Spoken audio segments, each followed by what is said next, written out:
Take this. I'm gonna put this close by, and then I didn't start.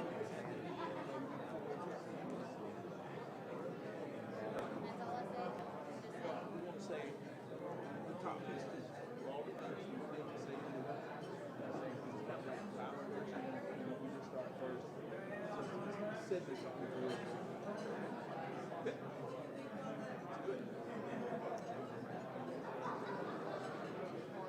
Gentlemen, if we're okay, we'll go ahead and get started.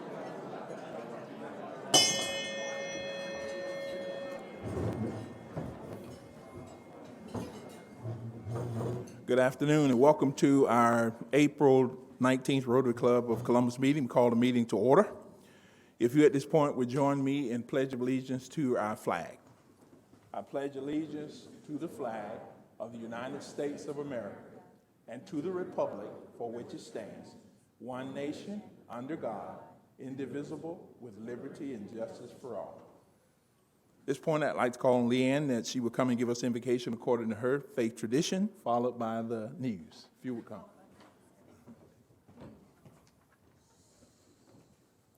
Let us pray.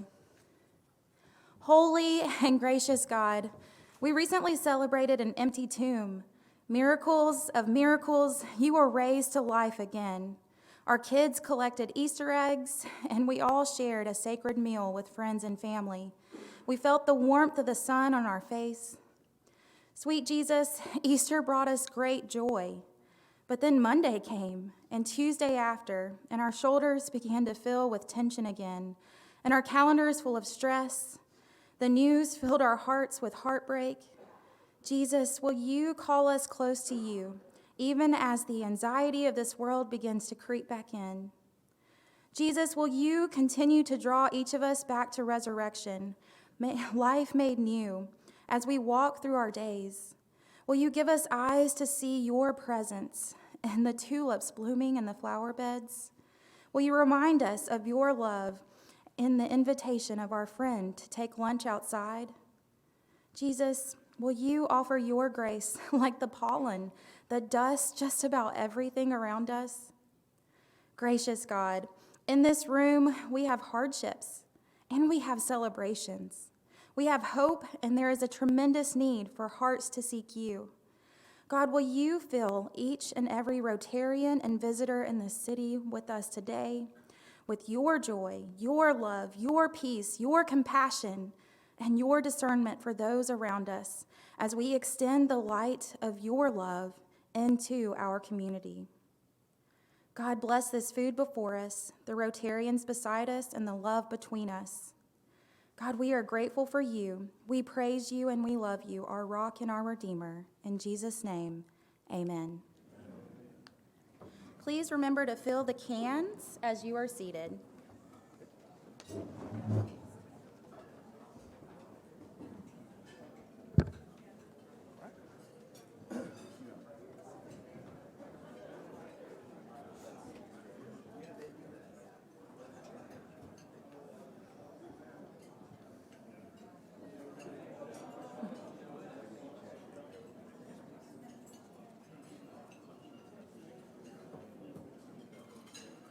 Here are today's headlines. In Dadeville, Alabama, the Alabama Law Enforcement Agency, along with other law agencies, held a joint press conference this morning at 10 a.m. Central Standard Time to announce the arrest of 2 suspects in the deadly mass shooting in Dadeville. According to the officials, the suspects have been named as 17-year-old Tyreek McCullough and 16-year-old Travis McCullough of Tuskegee. Both are charged with 4 counts of reckless murder. Though the suspects are teenagers, authorities say the 2 will be charged as adults. 4 people are dead and nearly 30 people injured following the shooting in Dadeville Saturday night, April 15th, at a sweet 16th birthday party. I'm extra attached to that one because my dad is the chief of police in Dadeville.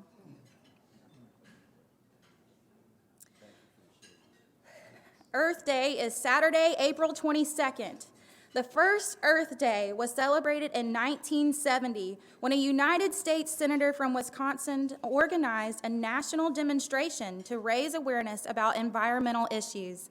Rallies took place across the country, and by the end of the year, the U.S. government had created the Environmental Protection Agency. So how are you going to be celebrating Earth Day on Saturday, April 22nd? Today's weather is sunny with a high of 85. Have a blessed day.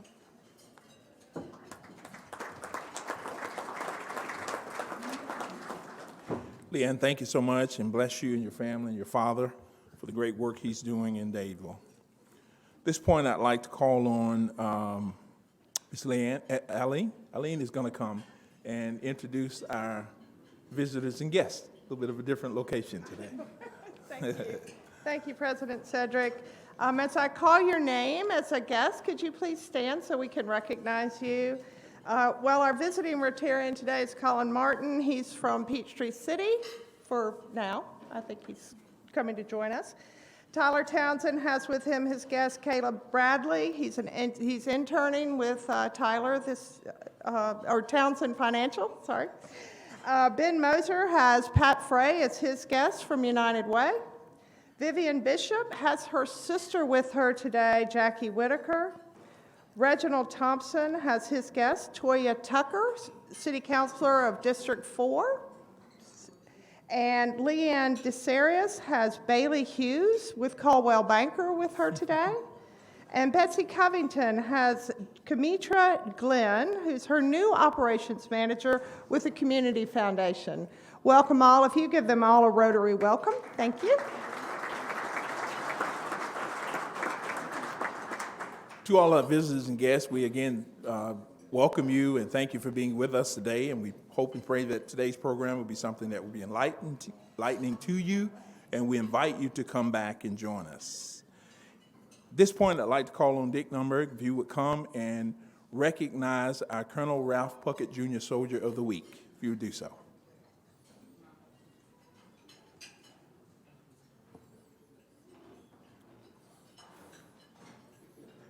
President Cedric and fellow Rotarians, I'm pleased today to introduce to you Staff Sergeant Alexander Telk. He is a gunsmith with the Army Marksmanship Unit, which is a subunit of Recruiting Command. They go around do a lot of events, competitions, even up to the Olympics. We've had guests from the unit before. Staff Sergeant Telk was born in Kingston, Jamaica. His mother is from Jamaica. He moved when he was 12 years old to Colorado, where it's a lot cooler than Jamaica. And he went to high school there, and then he joined, after a year of college, he joined the Army. And he went to AIT at Fort Lee, Virginia, where he learned gunsmithing. I don't know if you learned it there, if you improved it there. But after that, he served in the Army for 5 years and then got out for a year and then decided to come back in. He was recruited by Army Marksmanship Unit to come down there to their gunsmithing shop. And if any of you, what they do in the gunsmithing shop is they take standard Army weapons, which in my day was like the .45, and no, it wasn't the Gatling gun.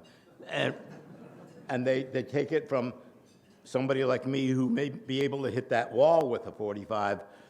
After they fix it, I could shoot the eye out of a fly. They make it competition level to Army weapons. He's been there since, how long now?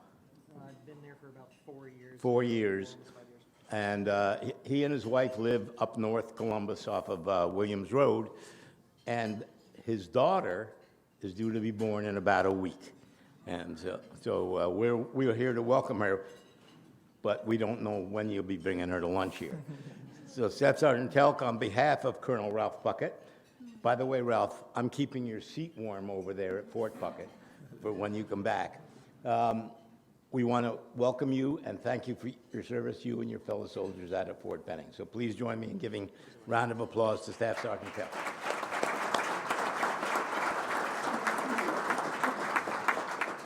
I just want to say thank you guys for having me here.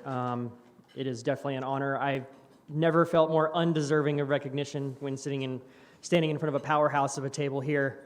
but it is still an honor to be here, sir. Thank you. I'm behind you. We have for you several gifts. We have a Rotary coin, a challenge coin. We have a certificate showing you're the Colonel Ralph Puckett Junior Soldier of the Week. We have a passport for the arts for you and Stephanie to attend events at the River Center, the Columbus Symphony Orchestra, the paid attractions at the National Infantry Museum, Columbus State University Theater Department, and the Springer Opera House. So you've got a lot to do. You got to get a babysitter for that daughter. Whoops, I'm sorry. And there's a paperclip. And last but not least, we have a book for you, Words for Warriors, written by Colonel Puckett, and presented to you and signed to you by Colonel Puckett. And in it is a description of his exploits during the Korean War, which resulted in him receiving the Medal of Honor. Thank you so much. Thank you very much.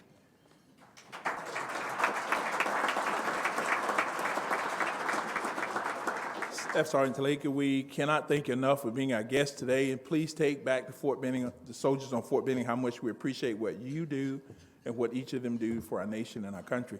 We cannot let this moment go by because we have a great privilege of having Colonel Ralph Puckett in our presence today, and we wanted to be able to offer him, if he'd like to have anything to say to our Soldier of the Week or to this club, because you've just been a staple in this club for so long, and it's great to have you here with us today. I think a microphone is coming to you. If you'd like to say something, we certainly would appreciate it.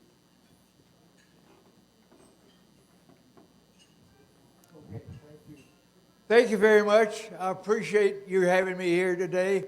Thank you. I intend to make my attendance a regular thing. I enjoy this group. I think this group is made up of, composed of one of the best gathering of men in our area. I appreciate what you do. I appreciate what you do for me so much. Keep up the good work. Thank you. God bless you.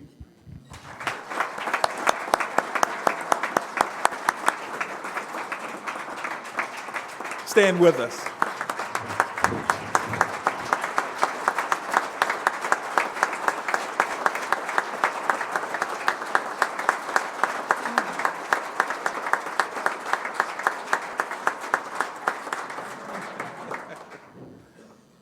Colonel Puckett, we thank you so much for your words and for your heart and for your passion, and more especially for being with us, being a part of this club, and being what we stand for as Rotarians. Thank you so much. Just a couple of announcements. We have district conference coming up on the end of this month. There's still an opportunity for those that would be first-timers that will register, and the club will pay that registration for you. And just as a reminder, tomorrow from 6 until 8 p.m., we'll actually have our Zoom fellowship.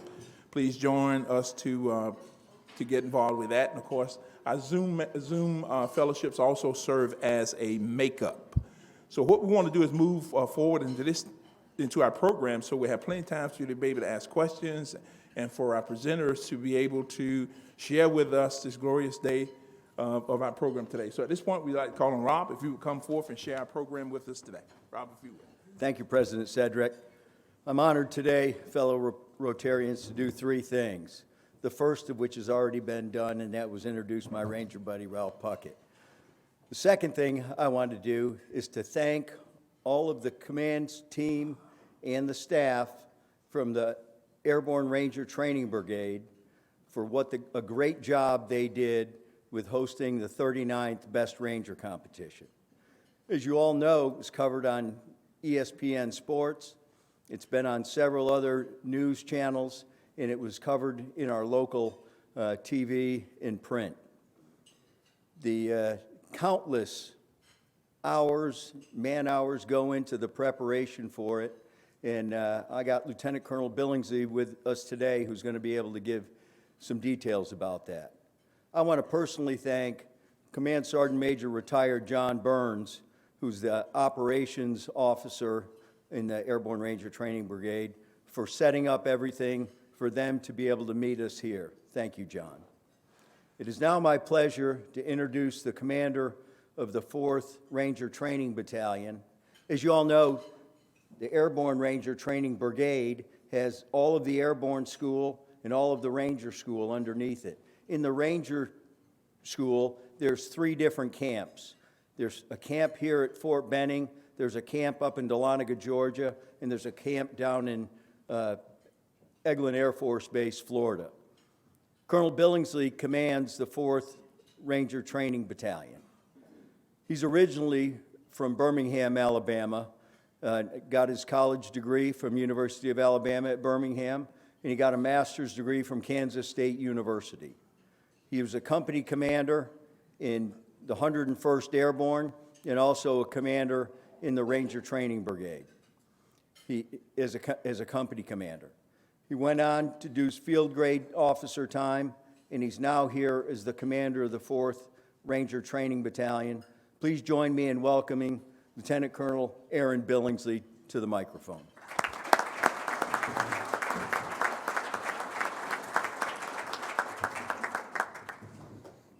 Colonel Chopper, I appreciate the introduction, and I appreciate you having me here.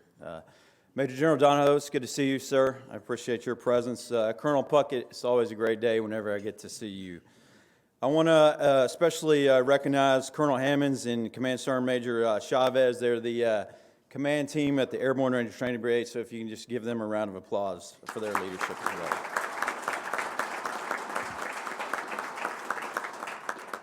Distinguished guests, ladies and gentlemen of the Rotary Club, again, Colonel Chopper, I appreciate you having me here, and President Hill, thank you, sir, for having me here as well, and allowing me the opportunity to say a few words about the Best Ranger competition, also known as BRC.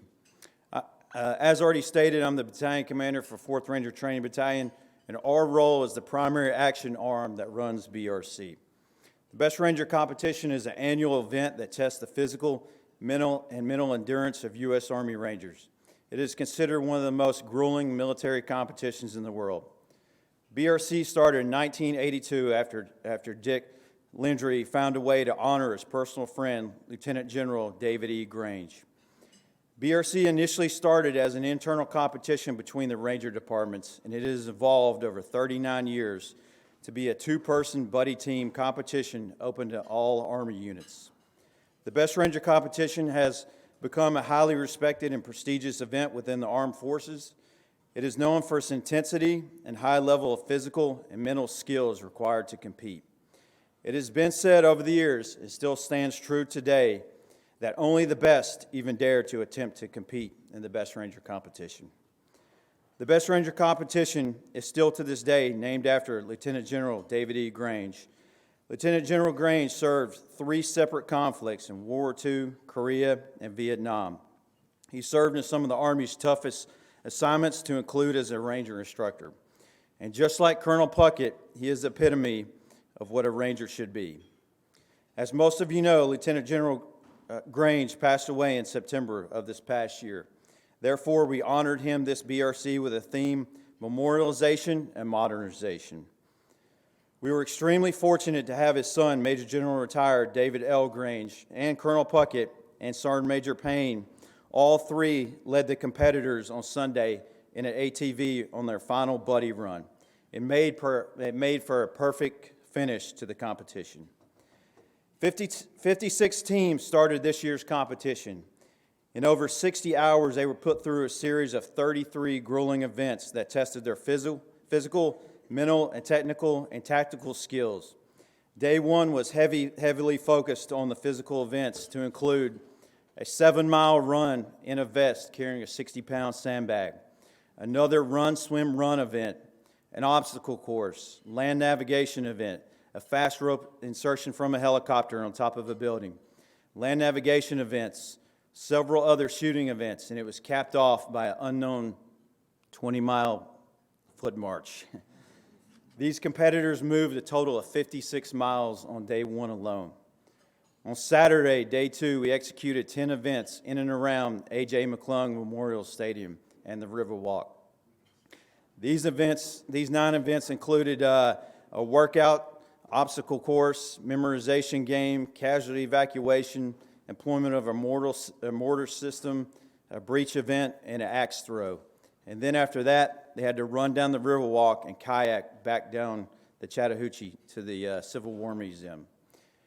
After all this was complete, they moved out to Camp Darby and conducted land navigation for several hours. Day 3, the easy day, right? Day 3 consisted of a prusik climb, rappelling, then another obstacle course.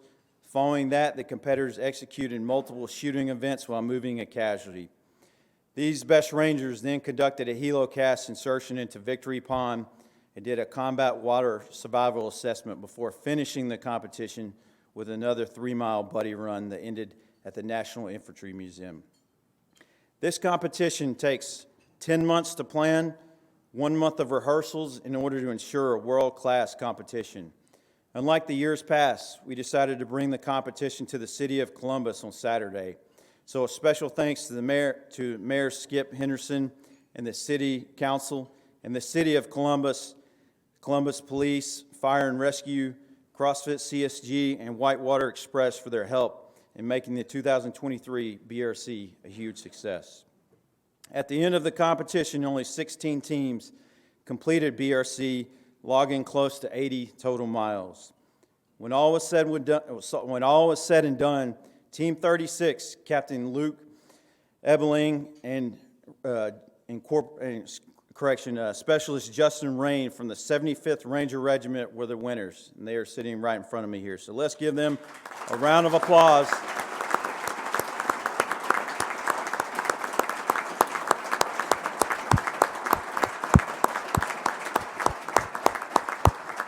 And at this time, I'd like to bring them up and allow them to say a few words about their train-up and the competition itself. So let's give them a round of applause. Team 36, the winners.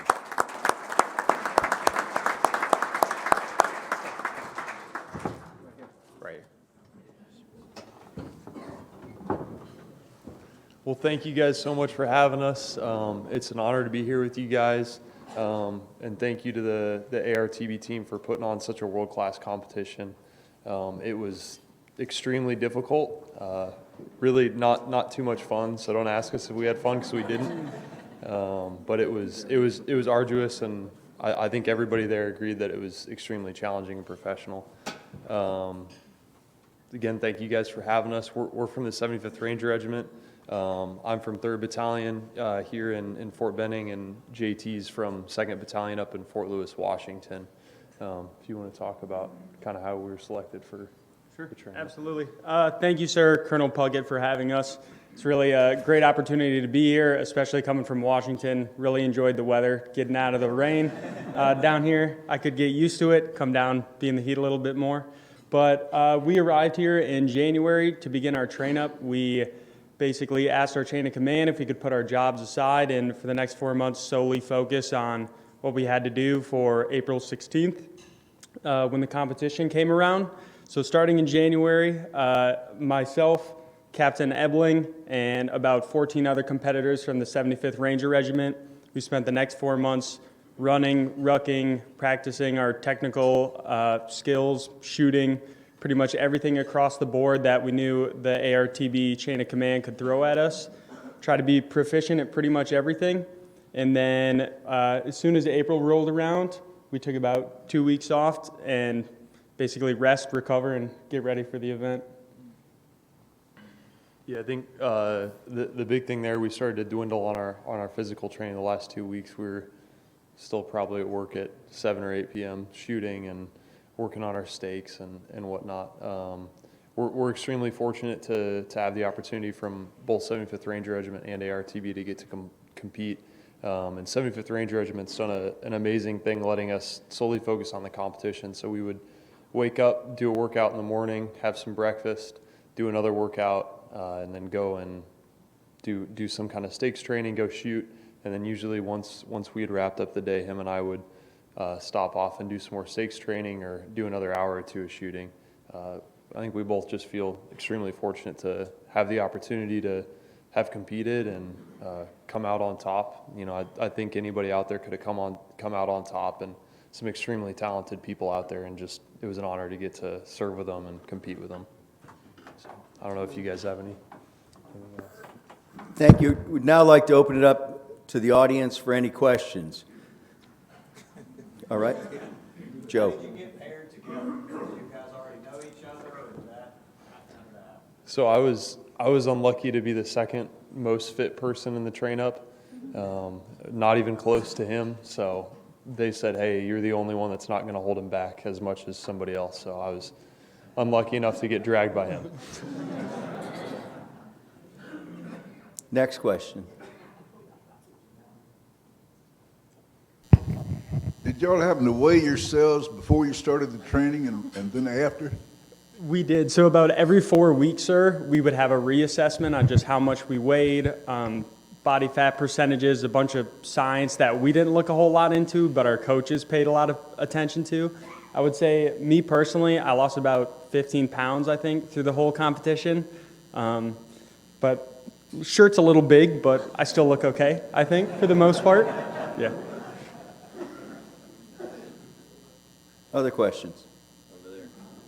Were either of you injured during the competition before or after? I had some nagging injuries kind of coming into the train-up, but we have some fantastic staff at 75th Ranger Regiment that was able to kind of heal me up and get me ready for it. And I think both of us were extremely lucky to have no injuries throughout the train-up or the competition. Our staff has been doing this for about 10 to 15 years, so they've seen a lot of different body types and performance types come through, so they really do a good job of kind of seeing what your potential is, and then they tailor your training program to whatever you need. Being from Minnesota, I only played hockey. I ran about 15 miles a week maximum coming into this, so they took it really easy on me, but this guy, they had some other ideas for. So each Ranger Battalion has not only a surgeon, but they have a physical therapist, personal trainer, and all nutritionists and other health individuals on their staff. I'd like to address the Lieutenant Colonel. We in Columbus were delighted to have this competition in our downtown area this year. And on behalf of the mayor and the Columbus City Council, I invite you back next year to do it again and put us into your program so that we can always do that, because we know Rangers lead the way.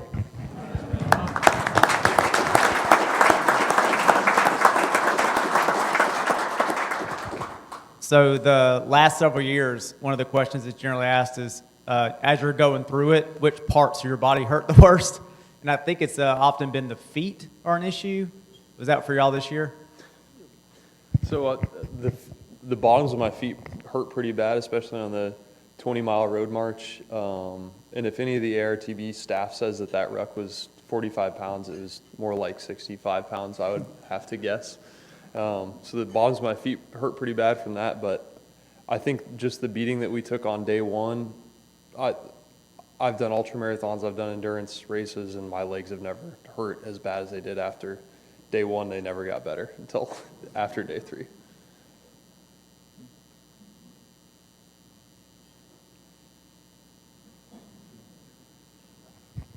Thank you.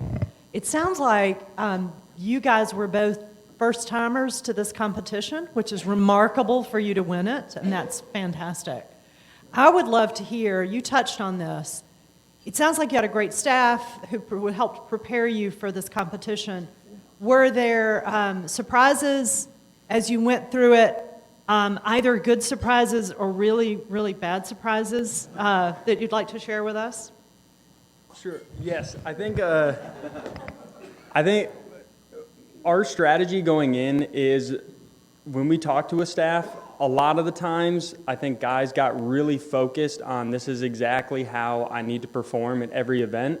And I think we did come in and we took everything seriously, but we also had fun with it to the point that we could be flexible and we could adapt. So if something happened that we weren't prepared for, we weren't so keened in on this is exactly what we need to do that we couldn't adapt to our environment. So I think not taking things overly seriously was really beneficial for us. I'm not sure if that perfectly answered the question, but. You might be the first to sound like you had fun. I think he's the only one. I started having a little bit of fun on the last day, and he looks at me, and we're sitting in the tent, and I'm eating an MRE snack, and he's like, "You need to straighten up. We're not here to have fun. We're here to win."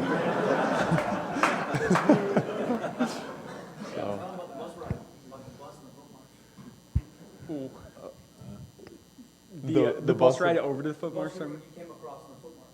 Oh yeah, I just about cried. I don't know if that was somewhere, I'm guessing somewhere around mile 15, 16. We thought, there's no way we're going any further. This has got to be it due to the beating that we took today. And we're looking at each other saying, this is it. We made it to the end. And the RI is sitting there, he says, what's your team number? And we're like, 36. And he goes, okay, keep going. And I just about shed a tear at that moment. Yeah. We started pulling out snacks, kind of doing like small high fives. Yeah, we're all done. And then they just said, take this right and just keep going. And we went about another 5 or 6 miles at that point after that. When you start, when you start preparing for next year's competition, do you have any ideas of skill sets that need to be added to the competition that were not tested this year? Yeah, I don't want to give anybody in the room any ideas, personally. I think, though, that they did a great job with, even the legacy events that we had prepared for, whether it's Poncho Rafter, Prusset Climb, or the CWSA, a lot of that had new twists.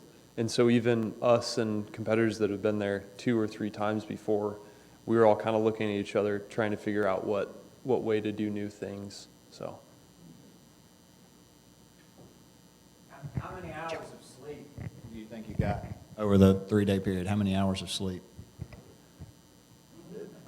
We were lucky enough to finish near the front on a good bit of the thing, so we would get 3 or 4 hours here or there. But to be honest, my legs hurt so bad I couldn't really sleep much, or I was so anxious for the next day or the next event that I couldn't get much sleep. But my wife told me before this, we have a 2-year-old, and she said, yeah, you can wake up with him in the middle of the night. You'll probably get 3 or 4 hours of sleep a night. You'll be fine. What inspired y'all to serve and join the Army? The YouTube videos for me, mostly. No, it was definitely, I think just seeing guys like Colonel Puckett and just, it's kind of the whole campfire thing. If you talk to people in the neighborhood who served, they have their stories.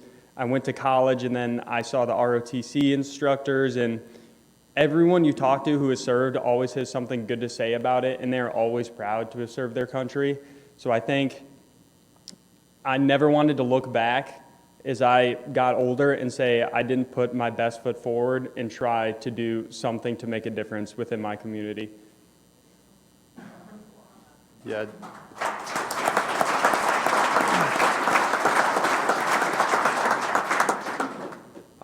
I honestly wanted to test my mettle, and it seemed like a great way to do it. I didn't really know what else I was going to do in my life. Since I was young, I wanted to be in the Army, so that was it. First of all, we're glad that you are in the Army and you represent us well. Thank you so much for that. This is a follow-up question to Judy. How did the competitors feel about having it a part of it in Columbus? This is the first year we've done it. So how did they respond to that? I heard a lot of really good things, predominantly from everything I've heard of guys that have competed before. They're used to obviously being at Todd Field, and it's generally a little bit different pace from what I understand, so guys get a little bit more rest. It's not so much of a physical day. So I think we were a little maybe dissatisfied with the pace and wish it would have been slower. But I think overall it was really neat to see, friends and family. My son got to come out, and my parents and his parents as well, and get to see us down kind of on display in the stadium. And I only heard good things about being down in the stadium and being in downtown. Gentlemen, so I guess what's next? I mean, and that's kind of saying, so what do you take from this experience that you're going to take back to your unit, and does your role change within that unit from what you were doing before that you had to put on hold? Yeah, I think, really it's back to work. As soon as I got done, I stopped by our company, and my boss said, hey, when are you coming back to work? What's your timeline look like? So it's back to work. But I think the biggest thing for me personally, there's a lot of leaders that believed in me more than I believed in myself. I don't think I said, oh, I can definitely go and win the best Ranger competition. I just wanted to make a team, to be honest, and wanted to compete. And so I want to be that guy that can believe in others and push them to what they're capable of. I think for me, the biggest thing is being a younger guy in the Army, sometimes you feel like you're kind of in your small little world in a bubble, but doing a competition like this, you just see how many amazing individuals are really in the Army, from Germany to Italy, just all across the U.S., how many individuals we have who want to push themselves to that next limit. So I think the biggest takeaway that I had was I want to be one of those people that my younger guy who's coming up can look up to, and I can be a role model to him and set a good example. I think if I was the general of the Army, I'd be promoted in that spec forward. So thank you, thank you all for what you're doing. This old Marine had a few Rangers in Vietnam and some special forces that we dealt with, and you know, Rangers and special forces, y'all are the top. So thank you for your service, and thank you for this great competition. And as Colonel Puckett used to tell me, I never seen a Marine I didn't like, and I never seen a Marine that wouldn't fight. So you fight, you fight. Thank you. Thank you so much, sir. So which event was the most challenging besides the road march? For us, night land navigation, that was a low point for us. It was, so you, on our night land navigation, you can't use roads, you can't have any lights on, so it pretty much equates to you're just staring at a compass, just barreling through the woods, falling over branches for a good 5 hours. So pretty much we just tied each other with a rope. I just tied myself to his back, and then I just followed him for a couple hours until the event was over with.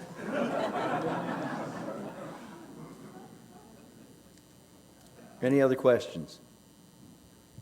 Yes, two questions. What are your ages? And I've also done ultra, and there's a big mental with the physical. How would you break down the mental side of what you guys did versus the physical? I'm 27, JT's 25, and I think, you know, it's almost all mental. You know, at some point during the train up, the hay's in the barn, so to speak, and you've done the physical preparation. From there, it's all mental. It's all the competitive edge, and it's how you're strategizing for that event and the next event. And I think everything, even the workout of the day on the morning of day two, is still mental. You know, how you're strategizing to do it the best way, the most efficient way, and get through it. And then there's, you know, certainly keep in memory games that we had to do, and, you know, physical ranger tasks that we had to do with our hands, and you've got to be technically and mentally sound to be able to do those things well. How was the CrossFit event? It was hard. It was a way to wake up. Yeah, it was brutal. It was pretty rough. Tell the audience what you did for it. It was basically about 50 yards long, and every 10 yards or so there was another event. So it would start off with an assault bike, which is pretty much a road bike, but you're using your upper body as well, and it all uses wind. So the faster you go, the more resistance it takes. So you'd start off on a bike, you have to throw sandbags over a wall, move kettlebells, do a rower, and then you would push a heavy sled for another about 15 yards. And then once you finish that first iteration, so you make it to the 50-yard end line, you just run back to the beginning and keep doing it again until time runs out. Do a little rowing in there too. Yes. Yes, sir. So we did that, I think, about 4 times, and I think that was one of the better times. It took about 30 minutes, and it was coming straight from the night road march at the end of day 1 with 2 hours of sleep, and waking up straight into that was definitely quite a way to begin the day. Yeah. Wow. All right, thank you for your questions. Thank you guys very much.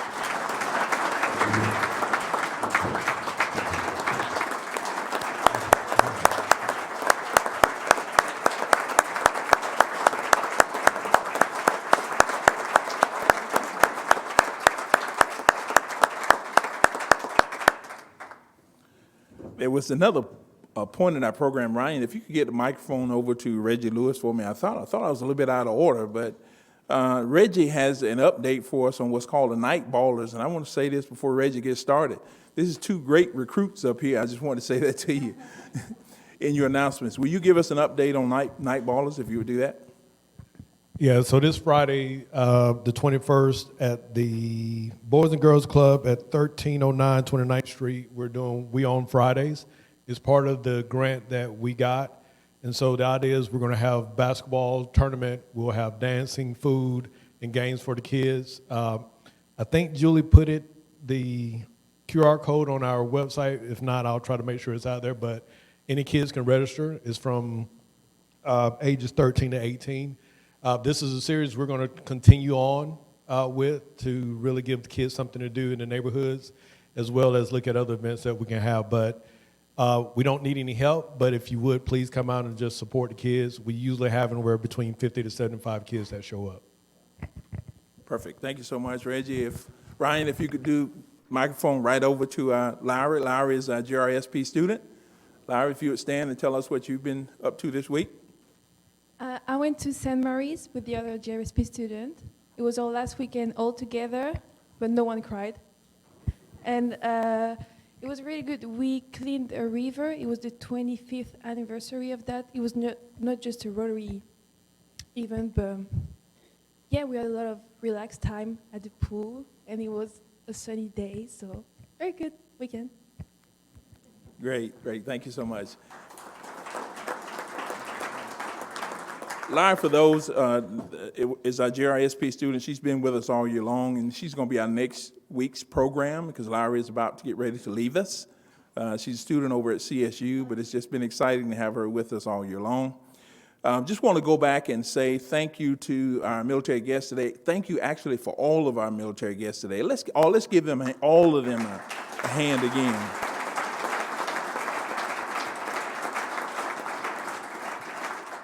What great representation, what great program you brought us today. We cannot thank you enough for that. Just so you'll know that our today's program will be on both our YouTube and our Facebook pages. We want to thank Leanne for giving us our invocation. Thank Rob and you all for your introduction. At this point, I'd like to call Leanne to come back up. And if you all would stand with me, we'll close with our four-way test. Of all the things we think, say, or do, 1, is it the truth? Is it fair to all concerned? Will it build goodwill and better friendship? Will it be beneficial to all concerned? Okay. With no further business, we stand adjourned. I will ask that Jim is here. If we can get all of our military guests, we'll stay here and them to come across the front. We'd like to catch a photograph with you, but we stand adjourned.